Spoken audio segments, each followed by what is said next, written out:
And welcome back. The South Dakota State football team got a much-needed week off last week with that first-round bye in the FCS playoffs.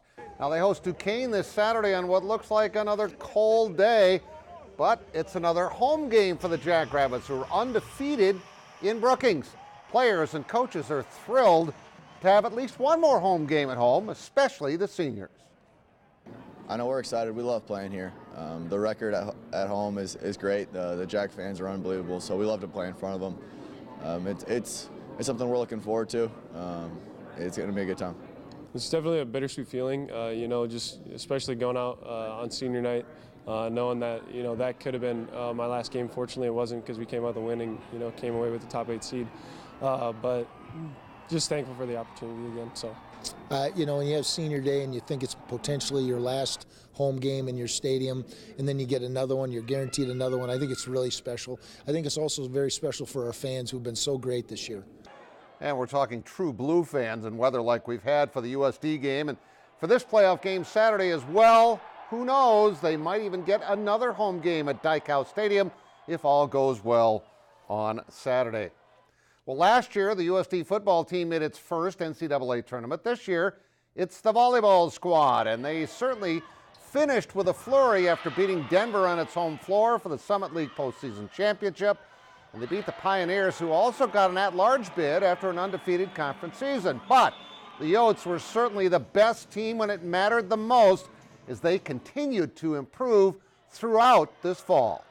I think that just is super telling of how much improvement this program can make in one season. And we've learned from every loss that we've had, and I think that we've responded really well with every loss. So again, it's just really awesome to be able to actually push through that adversity and be able to come out on top at the end of the season.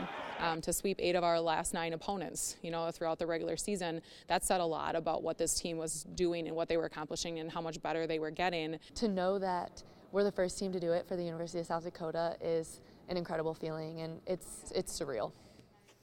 It's going to get real in a hurry Friday at 6 o'clock in Omaha when they take on the Big East champions from Creighton. Ironically, the Blue Jays are led by O'Gorman grad Taryn Cloth, whose parents, of course, both went to USD. We'll have more on that as the week goes along. Former North Dakota State standout Amy Olson wrapped up a terrific season with the LPGA Tour Championship a couple of weekends ago. She fired a ridiculous 63 in that opening round to actually take the lead and would finish up that tournament with a solid 68, good for 10th place. She earned $44,000 and $580 for the season and 37th on the money list. So to say that this has been her best season ever would be a mild understatement. She's been very consistent. Yeah, no, absolutely. I mean, I put myself in some great positions this year, and I really do believe that win will come. But in the meantime, you have to put yourself in contention. You're going to have those second place finishes, those top 5s, those top 10s, and the more you have of those, the more you do move up the money list, the better position you're in. Absolutely, and again, Amy Olson finishing 10th on the money, or 10th in that tournament. She finishes 37th on the money list. Nelly Corda, by the way, who won here a couple of years ago, finished with over $1 million. She got second in that tour championship. And finally, T-Wolves been playing a whole lot better since that trade of Jimmy Butler, who didn't want to be here anyway. And last night, they continue to play well. Derrick Rose with the drive. Karl Anthony Towns maligned for his defense. Gets the steal, spins, drives, dunks.